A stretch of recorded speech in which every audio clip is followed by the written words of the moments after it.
Le vamos a dar porque nuestra primera invitada, a quien agradecemos que se haya hecho un espacio para acompañarnos en Momentum, es Nachely Ramírez, presidente de la Comisión de Derechos Humanos de la Ciudad de México. Nachely, ¿cómo estás? Buenos días, bienvenida a Muy buenos Momentum. días, Alberto, muy buenos días, Alejandro, muy bien aquí. Muchas gracias. Sí, pues la convocatoria que te hacemos es para platicar, además de algunos temas que tienen que ver con el asunto de derechos humanos en Ciudad de México. Es una encuesta que la comisión hizo y que se ha presentado ya esta misma semana. Se llama Caminito de la Escuela.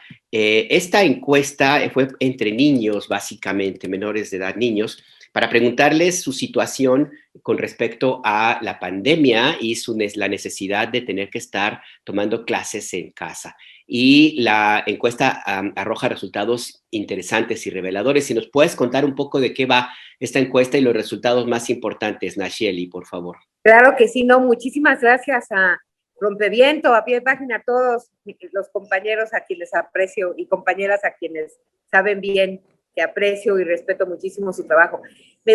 A ver, de entrada estamos hablando de una consulta donde participaron casi 38,000 niñas, niños y adolescentes, es decir, menores de 17 años de todo el país, ¿no? Y también niñitos y niñitas de primera infancia, o sea, menores de 6, con más de 200 dibujos, ¿no? Y la intención básicamente era dar continuidad a una consulta que hicimos el año pasado, que se llamaba Infancias Encerradas, ¿no? Y esta vez, como tú bien lo señalas, Alberto, con la pregunta de qué opinan sobre el regreso a clase. Y para nosotros era muy importante porque pues ahorita está la discusión, el mundo adulto habla, todo mundo tiene una opinión relacionada a esa, pero pues faltaba una pieza fundamental y central, y es que pues hay que pedirle la opinión a quienes se ven directamente afectados por la apertura o no de las escuelas, y estos son los niños, ¿no?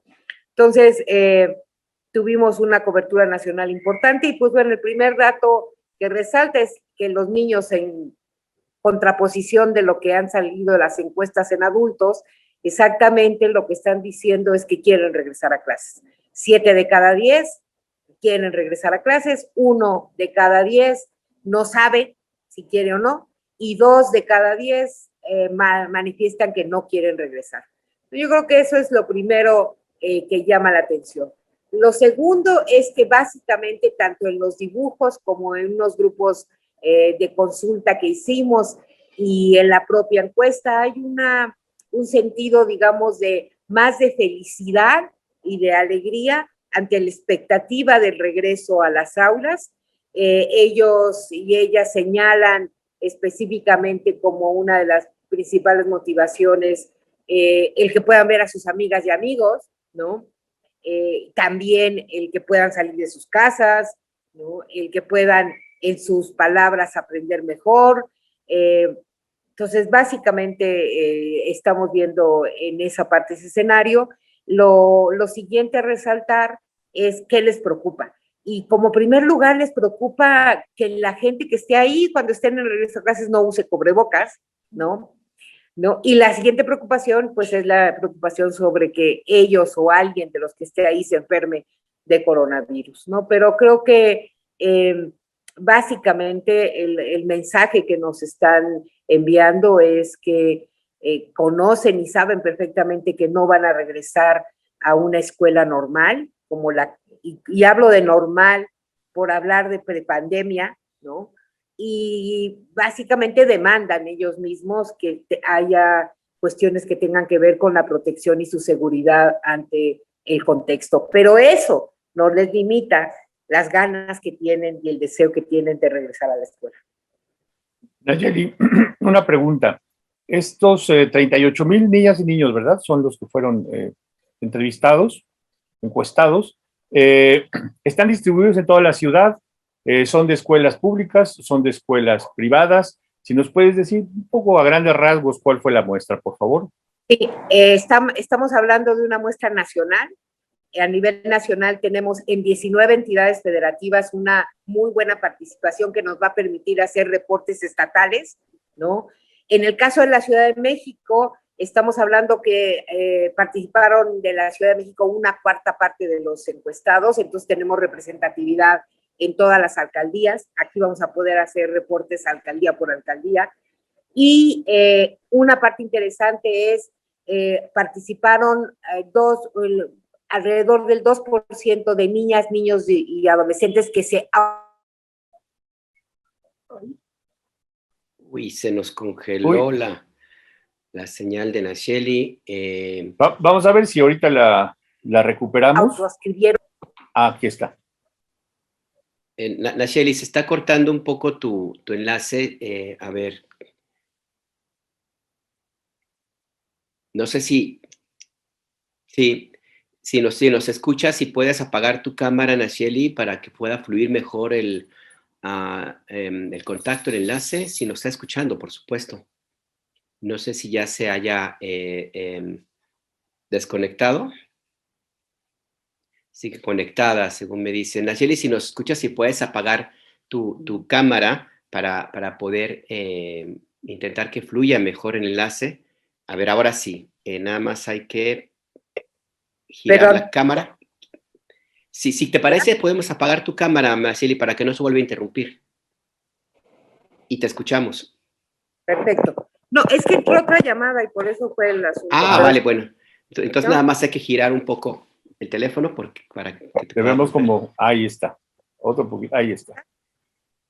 Adelante, Alejandro. Sí, nos decías, mira, te voy a decir, Nayeli, se cortó la comunicación cuando estabas hablando de la representatividad y que muchos estudiantes y ahí nos quedamos.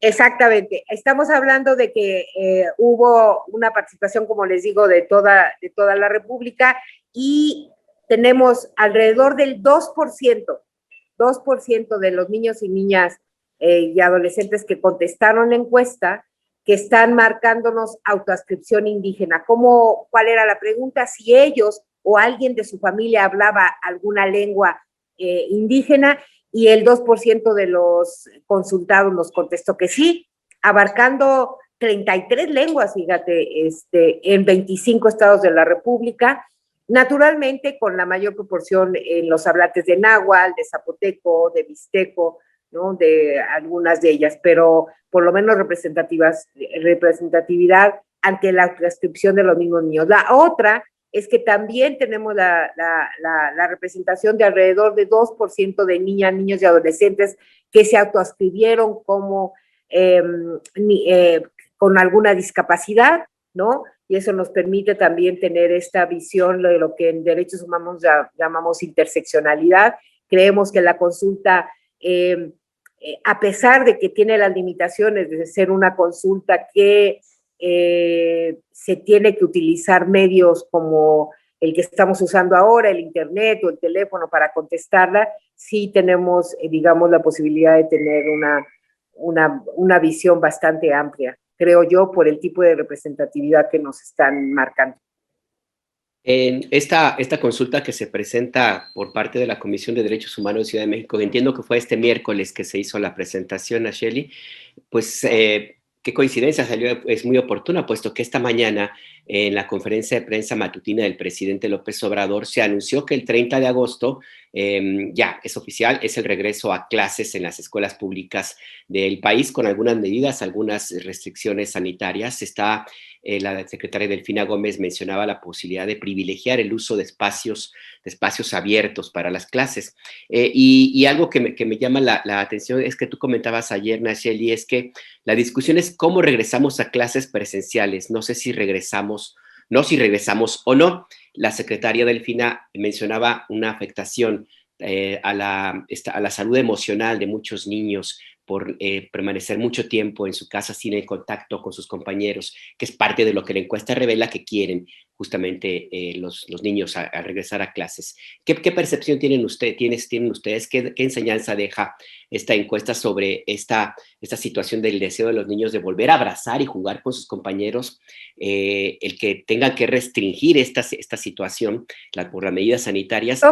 Nos coloca en dos aspectos importantes. Uno, entender que la salud tiene un sentido integral, ¿no? Entonces estamos atacando, y parte del asunto de quienes deciden o creen que no se debe regresar, marcan como el miedo al riesgo de la salud física, pero tenemos que entender que la salud es integral y una parte fundamental es la salud mental y, digamos, los efectos, y ya lo veníamos viendo con infancias encerradas, en términos del confinamiento y la salida de estos espacios de socialización por excelencia, como pueden ser la escuela, tienen un impacto que va a ser, que va a impactar la salud si no lo tomamos y vemos esta visión. Lo siguiente es también la función amplia de la escuela.